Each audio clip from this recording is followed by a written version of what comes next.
ओम शांति। आज 8 जून 2024 के बाबा के अनमोल मधुर महावाक्य सुनेंगे।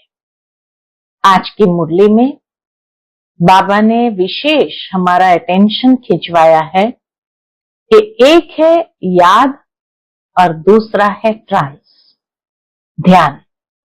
बाबा कहे तुम बच्चों को ध्यान की आश कभी नहीं रखनी चाहिए, क्योंकि ध्यान में ही, ट्रांस में ही भिन्न भिन्न प्रकार से माया की प्रवेशता होती है। फिर कोई कहते हैं हमारे में बाबा आया, कोई कहते मम्मा आई। ऐसे माया के वशीभूत हो जाते हैं तो अपना खाता खराब करते हैं। बाबा कहे तुम्हें तो पढ़ाई पढ़नी है और पढ़ाई के आधार से ही ऊंच पद प्राप्त करना है। बाबा की याद में रह करके हर कर्म करना है, उससे प्राप्ति है। बाबा कहे ये भोग आदि जो लगाते हैं यह भी एक खेल पाल है, उसमें जास्ती जाना नहीं है। हाँ, ये एक विधि बनी है कि सतगुरुवार के दिन भोग लगाते हैं और बाबा कुछ न कुछ संदेश देते हैं जो आकर के वह सुनाते हैं, परंतु उससे प्राप्ति नहीं न कमाई है। पढ़ाई का आधार, याद का आधार बाप से निस्वार्थ प्रेम है। प्रेम से बाबा को याद करो, प्रेम से पढ़ाई पढ़ो, बाकी ध्यान की आश नहीं रखनी है। सुनते हैं आज के बाबा के अनमोल मधुर महावाक्य। ओम शांति। मीठे बच्चे, याद से विकर्म विनाश होते हैं, ट्रांस से नहीं। ट्रांस तो पाई पैसे का खेल है, इसलिए ट्रांस में जाने की आश नहीं रखो। आज की मुरली से प्रश्न है, माया के भिन्न भिन्न रूपों से बचने के लिए बाप सब बच्चों को कौन सी एक सावधानी देते हैं? उत्तर, मीठे बच्चे, ट्रांस की आश मत रखो। ज्ञान योग में ट्रांस का कोई कनेक्शन नहीं, मुख्य है पढ़ाई। कोई ट्रांस में जाकर कहते हैं हमारे में मम्मा आई, बाबा आया। यह सब सूक्ष्म माया के संकल्प है, इनसे बहुत सावधान रहना है। माया कई बच्चों में प्रवेश कर उल्टा कार्य करा देती है, इसलिए ट्रांस की आश नहीं रखनी है। ओम शांति। मीठे मीठे रूहानी बच्चे यह तो समझ गए हैं कि एक तरफ है भक्ति, दूसरे तरफ है ज्ञान। भक्ति तो अथाह है और सिखाने वाले अनेक हैं। शास्त्र भी सिखाते हैं, मनुष्य भी सिखाते हैं। यहाँ न कोई शास्त्र है न मनुष्य है, यहाँ सिखाने वाला एक ही रूहानी बाप है जो आत्माओं को समझाते हैं। आत्मा ही धारण करती है। परम पिता परमात्मा में यह सारा ज्ञान है, 84 के चक्र का उनमें नॉलेज है। एक शिव बाबा में ही सारा ज्ञान है, 84 के चक्र का भी नॉलेज है, इसलिए उनको भी स्वदर्शन चक्रधारी कह सकते हैं। शिव बाबा को भी स्वदर्शन चक्रधारी कह सकते हैं, क्योंकि स्वदर्शन चक्र का ज्ञान धारण किया हुआ है। हम बच्चों को भी वह स्वदर्शन चक्रधारी बना रहे हैं। बाबा भी ब्रह्मा के तन में है, इसीलिए उनको ब्राह्मण भी कहा जा सकता है। ब्रह्मा बाबा को भी ब्राह्मण कहा जा सकता है। हम भी उनके बच्चे ब्राह्मण सो देवता बनते हैं। अब बाप बैठ याद की यात्रा सिखलाते हैं, इसमें हठ योग आदि की कोई बात नहीं। वह लोग हठ योग से ट्रांस आदि में जाते हैं यह कोई बड़ाई नहीं है। हठयोग से ट्रांस में जाना ये कोई बड़ाई नहीं है। ट्रांस की बड़ाई कुछ भी नहीं है। ट्रांस तो एक पाए पैसे का खेल है। तुम्हें ऐसे कभी किसी को नहीं कहना है कि हम ट्रांस में जाते हैं, क्योंकि आजकल विलायत आदि में जहां तहां ढेर के ढेर ट्रांस में जाते हैं। कितना बाबा हम बच्चों को सावधान करते हैं कि यहां है असली ज्ञान, और इसीलिए ये कभी नहीं कहना है कि यहां भी ट्रांस में जाते हैं, क्योंकि आजकल विदेशों में योग करके हठयोग आदि से भी ट्रांस में बहुत जाते हैं। ट्रांस में जाने से न उनको कोई फायदा है न तुमको कोई फायदा है। बाबा ने समझ दी है, ट्रांस में न तो याद की यात्रा है न ज्ञान है। ध्यान अथवा ट्रांस वाला कभी कुछ भी ज्ञान नहीं सुनेगा, न कोई पाप भस्म होंगे। ट्रांस में जाने से कोई पाप भस्म नहीं होते। ट्रांस का महत्व कुछ भी नहीं है। बच्चे योग लगाते हैं, उनको कोई ट्रांस नहीं कहा जाता है। याद से विकर्म विनाश होंगे, ट्रांस में विकर्म विनाश नहीं होंगे। बाबा सावधान करते हैं कि बच्चे ट्रांस का शौक मत रखो। तुम जानते हो इन सन्यासियों आदि को ज्ञान तब मिलता है जबकि विनाश का समय होता है। भल तुम उन्हें ऐसे निमंत्रण देते रहो, लेकिन यह ज्ञान उनके कलश में जल्दी नहीं आएगा। उनके कलश में यानी बुद्धि रूपी कलश में जल्दी नहीं आएगा। सन्यासियों आदि को भी ज्ञान तब मिलता है जब अंतिम समय आ जाए। जब विनाश सामने देखेंगे तब आएंगे, समझेंगे अब तो मौत आया कि आया। जब नजदीक देखेंगे तब मानेंगे उन्हों का पार्ट ही अंत में है। स्पष्ट बाबा ने कर दिया कि सन्यासियों का पार्ट भी अंत में है। तुम कहते हो अब विनाश आया कि आया, मौत आना है। वह समझते हैं उन्हों के ये गपोड़े हैं। इस समय तो समझेंगे ये गपोड़े मार रहे हैं। तुम्हारा झाड़ धीरे धीरे बढ़ता है। सन्यासियों को सिर्फ कहना है कि बाप को याद करो। यह भी बाप ने समझाया है कि तुमको आंखें बंद नहीं करनी है। आंखें बंद होंगी तो बाप को कैसे देखेंगे? हम आत्मा है, परम पिता परमात्मा के सामने बैठे हैं, वह देखने में नहीं आता है, लेकिन यह ज्ञान बुद्धि में है। तुम बच्चे समझते हो परम पिता परमात्मा हमको पढ़ा रहे हैं इस शरीर के आधार से। ध्यान आदि की कोई बात ही नहीं। ध्यान में जाना कोई बड़ी बात नहीं है। ये भोग आदि की ड्रामा में सब नूंद है। भोग लगाना यह भी ड्रामा में नूंद है। सर्वंट बन भोग लगाकर आते हो। जैसे सर्वंट लोग बड़े आदमी को खिलाते हैं, तो बाबा कहे तुम भी सर्वंट हो, देवताओं को भोग लगाने जाते हो। वह है फरिश्ते, वहां मम्मा बाबा को देखते हैं। वह संपूर्ण मूर्ति भी एम ऑब्जेक्ट है। उनको ऐसा फरिश्ता किसने बनाया? बाकी ध्यान में जाना तो कोई बड़ी बात नहीं। जैसे यहाँ शिव बाबा तुमको पढ़ाते हैं, वैसे वहां भी शिव बाबा इन द्वारा कुछ समझाएंगे। हम भोग लेकर के जो जाती है संदेशी बहने, तो शिव बाबा सूक्ष्म ब्रह्मा के तन द्वारा भी कुछ समझाएंगे।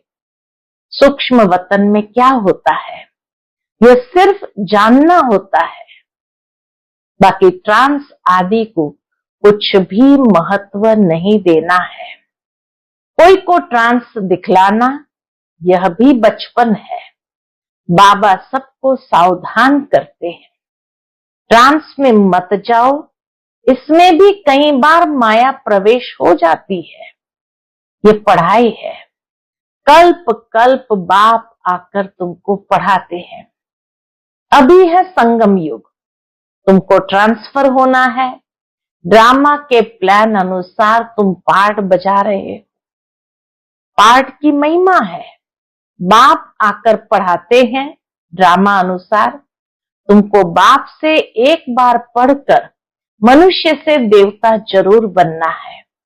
इसमें बच्चों को तो खुशी होती है, हम बाप को भी और रचना के आदि मध्य अंत को भी जान गए। बाप की शिक्षा पाकर बहुत हर्षित होना चाहिए। बाप की शिक्षा पाकर बहुत हर्षित होना चाहिए। तुम पढ़ते ही हो नई दुनिया के लिए, वहां है ही देवताओं का राज्य, तो जरूर पुरुषोत्तम संगम युग पर पढ़ना होता है। तुम इस दुख से छूटकर सुख में जाते हो। यहाँ तमो प्रधान होने कारण तुम बीमार आदि होते हो। यह सब रोग मिट जाने हैं। मुख्य है ही पढ़ाई, इनसे ट्रांस आदि का कनेक्शन नहीं है। बाबा पढ़ाई पर और याद पर जोर देते हैं।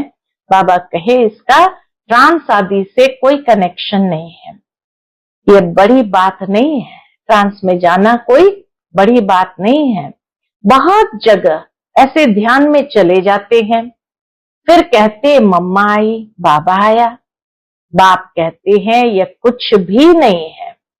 बाप तो एक ही बात समझाते हैं, तुम जो आधा कल्प देह अभिमानी बन पड़े हो, अब देही अभिमानी बन बाप को याद करो तो विकर्म विनाश हो। इसको याद की यात्रा कहा जाता है। योग कहने से यात्रा नहीं सिद्ध होती। तुम आत्माओं को यहां से जाना है, तमो प्रधान से सतो प्रधान बनना है। तुम अभी यात्रा कर रहे हो। उन्हों का जो योग है उसमें यात्रा की बात नहीं। हठ योगी तो ढेर है, वह है हठ योग, यह है बाप को याद करना। वह ट्रांस में जाना ये तो हठ योग है, और यहाँ तो बाप को याद करना है। बाप कहते हैं मीठे मीठे बच्चों, अपने को आत्मा समझो, ऐसा और कोई कभी नहीं समझाएंगे। यह तो है पढ़ाई। बाप का बच्चा बना, फिर बाप से पढ़ना और पढ़ाना है। बाबा कहते हैं तुम म्यूजियम खोलो, आप ही तुम्हारे पास आएंगे। बुलाने की तकलीफ नहीं होगी।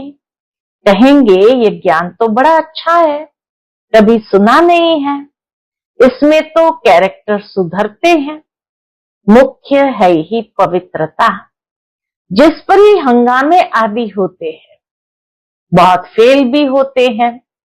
तुम्हारी अवस्था ऐसी हो जाती है जो इस दुनिया में होते हुए इनको देखते नहीं है।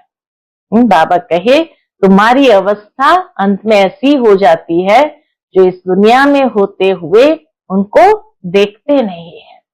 खाते पीते भी तुम्हारी बुद्धि उस तरफ है, इस तरफ बाबा की तरफ। जैसे बाप नया मकान बनाते हैं तो सबकी बुद्धि नए मकान तरफ चली जाती है ना। अभी नई दुनिया बन रही है, बेहद का बाप बेहद का घर बना रहे हैं। तुम जानते हो हम स्वर्गवासी बनने के लिए पुरुषार्थ कर रहे हैं। अब चक्र पूरा हुआ है, अब हमको घर और स्वर्ग में जाना है, तो उसके लिए पावन भी जरूर बनना है। याद की यात्रा से पावन बनना है। याद में ही विघ्न पड़ते हैं, इसमें ही तुम्हारी लड़ाई है। पढ़ाई में लड़ाई की बात नहीं होती। पढ़ाई तो बिल्कुल सिंपल है। 84 के चक्र की नॉलेज तो बहुत सहज है। बाकी अपने को आत्मा समझ बाप को याद करो, इसमें है मेहनत। बाप कहते हैं याद की यात्रा भूलो मत, कम से कम 8 घंटा तो जरूर याद करो। शरीर निर्वाह के लिए कर्म भी करना है, नींद भी करनी है, कर्म भी करना है, याद भी जरूर करना है और नींद भी करनी है। सहज मार्ग है ना। अगर कहे नींद न करो तो यह हठ योग हो गया। हठ योगी तो बहुत है। बाप कहते हैं उस तरफ कुछ भी नहीं देखो, उससे कुछ फायदा नहीं। कितने हठ योग आदि सिखलाते हैं। यह सब है मनुष्य मत। तुम आत्माएं हो, आत्मा ही शरीर ले पाठ बजाती है, डॉक्टर आदि बनती है, परंतु मनुष्य देह अभिमानी बन पड़े हैं। आज की दुनिया में मनुष्य देह अभिमानी बन पड़े हैं। मैं फलाना हूं, मैं फलाना हूं। अभी तुम्हारी बुद्धि में है हम आत्मा है, बाप भी आत्मा है। इस समय तुम आत्माओं को परम पिता पढ़ा रहे हैं। इस समय आत्माओं को परम पिता परमात्मा पढ़ाते हैं। इसलिए गायन है, आत्माएं परमात्मा अलग रहे बहुकाल, कल्प कल्प मिलते हैं। आत्मा परमात्मा अलग रहे बहुकाल, सुंदर मेला तब लगा जब सतगुरु मिला दलाल के रूप में। कल्प कल्प मिलते हैं। बाकी जो भी सारी दुनिया है वह सब देह अभिमान में आकर देह समझकर ही पढ़ते पढ़ाते हैं। बाप कहते हैं मैं आत्माओं को पढ़ाता हूं। जज बैरिस्टर आदि भी आत्मा बनती है। तुम आत्मा सतो प्रधान पवित्र थी, फिर तुम पाठ बजाते बजाते सब पतित बने हो, तब पुकारते हो बाबा आकर हमको पावन आत्मा बनाओ। बाप तो है ही पावन। यह बात जब सुने तब धारणा हो। बाबा कहे ये बात जब सुने तब धारणा हो।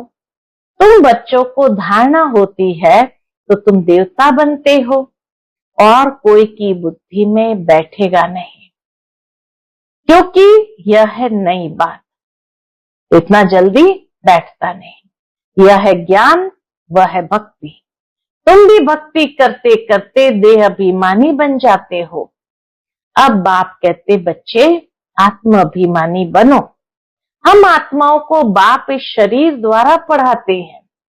घड़ी घड़ी याद रखो, यह एक ही समय है जब आत्माओं का बाप परम पिता परमात्मा पढ़ाते हैं। बाकी तो सारे ड्रामा में कभी पार्ट ही नहीं है परमात्मा का। सारे ड्रामा में फिर तो पार्ट ही नहीं। 2 युग तक तो ऊपर ही बैठे हैं। भक्ति मार्ग में कई भक्तों को साक्षात्कार कराने का पाठ शुरू होता है। सिवाय संगम युग के, इसलिए बाप फिर भी कहते हैं मीठे मीठे बच्चों अपने को आत्मनिश्चय करो, बाप को याद करो। तो मुख्य पाठ बाबा का संगम युग पर चलता है। पढ़ाना, बच्चों को ज्ञान की बातें सुनाना। तो इसीलिए बाबा बच्चों को कहते हैं बच्चे अपने को आत्मनिश्चय करो, बाप को याद करो। ये बड़ी ऊंची यात्रा है। चढ़े तो चाखे वैकुंठ रस और गिरे तो चकनाचूर। विकार में गिरने से एकदम चकनाचूर हो जाते हैं। फिर भी स्वर्ग में तो आएंगे, लेकिन पद कम होगा। पद बहुत कम होगा। यह राजाई स्थापन हो रही है, इसमें कम पद वाले भी चाहिए। सब थोड़ी ज्ञान में चलते हैं। फिर तो बाबा को बहुत बच्चे मिलने चाहिए। अगर मिलते हैं तो भी थोड़े टाइम के लिए। तो माताओं की बहुत महिमा है। वंदे मातरम भी गाया जाता है। जगत अम्बा का कितना बड़ा भारी मेला लगता है, क्योंकि बहुत सर्विस की है ना। अम्मा ने बहुत सर्विस की है। जो बहुत सर्विस करते हैं वो बड़ा राजा बनते हैं। दिलवाड़ा मंदिर में तुम्हारा ही यादगार है। तुम बच्चियों को तो बहुत टाइम निकालना चाहिए। तुम भोजन आदि बनाती हो तो बहुत शुद्ध भोजन याद में बैठ बनाना चाहिए। जो किसको खिलाए तो उनका भी हृदय शुद्ध हो जाए, ऐसे बहुत थोड़े हैं जिनको ऐसा भोजन मिलता होगा। अपने से पूछो, हम शिव बाबा की याद में रहकर भोजन बनाते हैं जो खाने से ही उनके हृदय पिघल जाए। घड़ी घड़ी याद भूल जाती है। बाबा कहते हैं भूलना भी ड्रामा में नूंद है। बाबा की याद घड़ी घड़ी भूल जाती है, लेकिन बाबा कहे भूलना भी ड्रामा में नूंद है, क्योंकि तुम 16 कल तो अभी बने नहीं हो। संपूर्ण बनना जरूर है, लेकिन अभी तो नहीं है। पूर्णिमा के चंद्रमा में कितना तेज होता है, फिर कम होते होते लकीर जाकर रहती है। घोर अंधियारा हो जाता है, फिर घोर सोजरा। वह विकार आदि छोड़ बाप को याद करते रहेंगे तो तुम्हारी आत्मा संपूर्ण बन जाएंगी। तुम चाहते हो महाराजा बने, परंतु सब तो बन न सके। पुरुषार्थ सबको करना है, कोई तो कुछ पुरुषार्थ नहीं करते, इसीलिए महारथी घोड़े सवार प्यादे कहा जाता है। महारथी थोड़े होते हैं, प्रजा व लश्कर जितना होता है उतने कमांडर्स व मेजर्स नहीं होते हैं। तुम्हारे में भी कमांडर्स, मेजर्स, कैप्टन है, प्यादे भी है। तुम्हारी भी ये रूहानी सेना है ना। सारा मदार है याद की यात्रा पर, उनसे ही बल मिलेगा। तुम हो गुप्त वॉरियर्स। बाप को याद करने से ही विकर्मों का जो किचड़ा है वह भस्म हो जाता है। बाप कहते धंधा धोरी भल करो, बाप को याद करो। तुम जन्म जन्मांतर के आशिक हो एक माशुक के। अब वो माशुक मिला है तो उनको याद करना है। आगे भल याद करते थे, परंतु विकर्म विनाश थोड़ी होते थे। बाप ने बताया है तुमको यहाँ तमो प्रधान से सतो प्रधान बनना है। आत्मा को ही बनना है। आत्मा ही मेहनत कर रही है। इसी जन्म में तुम्हें जन्म जन्मांतर की मैल को उतारना है। यह है मृत्यु लोक का अंतिम जन्म, फिर जाना है अमर लोक। आत्मा पावन बनने बिगर तो जा नहीं सकती। सबको अपना अपना हिसाब किताब चुकतू करके जाना है। अगर सजाए खाकर जाएंगे तो पद कम हो जाएगा। जो सजा नहीं खाते हैं वह सिर्फ माला के 8 दाने कहे जाते हैं। सिर्फ माला के 8 दाने बिल्कुल सजाओं से मुक्त होते हैं। 9 रत्नों की भी अंगूठी आदि बनती है। ऐसा बनना है तो बाप को याद करने की बहुत मेहनत करनी है।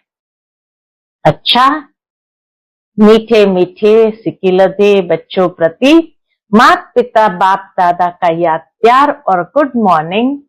रूहानी बाप की रूहानी बच्चों को नमस्ते। हम सभी रूहानी बच्चों की रूहानी माता पिता बाप दादा को याद प्यार, गुड मॉर्निंग और नमस्ते। नमस्ते, शुक्रिया बाबा, शुक्रिया। आज की मुरली से धारणा के लिए मुख्य सार है। पहली पॉइंट, संगम युग पर स्वयं को ट्रांसफर करना है। पढ़ाई और पवित्रता की धारणा से अपने कैरेक्टर सुधारने हैं। पढ़ाई और पवित्रता की धारणा से अपने कैरेक्टर सुधारने हैं। ट्रांस आदि का शौक नहीं रखना है। दूसरी पॉइंट, शरीर निर्वाह अर्थ कर्म भी करना है, नींद भी करनी है, हठयोग नहीं है। लेकिन याद की यात्रा को कभी भूलना नहीं है। योग युक्त होकर ऐसा शुद्ध भोजन बनाओ और खिलाओ जो खाने वाले का हृदय शुद्ध हो जाए। आज का बाप दादा का मधुर वरदान हम बच्चों के प्रति है, अपनी सूक्ष्म शक्तियों पर विजयी बनने वाले राज ऋषि स्वराज्य अधिकारी आत्मा भव। अपनी सूक्ष्म शक्तियों पर यानी मन बुद्धि संस्कारों पर विजयी बनने वाले राज ऋषि स्वराज्य अधिकारी आत्मा भव। कर्मेंद्रिय जीत बनना तो सहज है, लेकिन मन बुद्धि संस्कार इन सूक्ष्म शक्तियों पर विजयी बनना ये सूक्ष्म अभ्यास है। जिस समय जो संकल्प जो संस्कार इमर्ज करने चाहे, वही संकल्प वही संस्कार सहज अपना सके, इसको कहते हैं सूक्ष्म शक्तियों पर विजय अर्थात राज ऋषि स्थिति। अगर संकल्प शक्ति को ऑर्डर करो कि अभी अभी एकाग्रचित हो जाओ, तो राजा का ऑर्डर उसी घड़ी उसी प्रकार से मानना, यह है राज्य अधिकारी की निशानी। इसी अभ्यास से अंतिम पेपर में पास होंगे। आज का स्लोगन है, सेवाओं से जो दुआएं मिलती है, यही सबसे बड़े से बड़ी देन है। सेवाओं से जो दुआएं मिलती है, यही सबसे बड़े से बड़ी देन है। जरूर है, दुआओं को कमाने का आधार है सेवा। जितना किसी को सुख दिया, सेवा किया, तो स्वतः उनके अंदर से दुआएं निकलती है और यही दुआएं आगे अनेक पेपरों में, अनेक मुश्किलातों में हमें काम आती है, सफल हो जाते हैं। कोई भी बात हुई तो मक्खन से बाल की तरह निकल जाती है। इसलिए यही सीजन है दुआएं लेने की और दुआएं देने की। अच्छा, ओम शांति।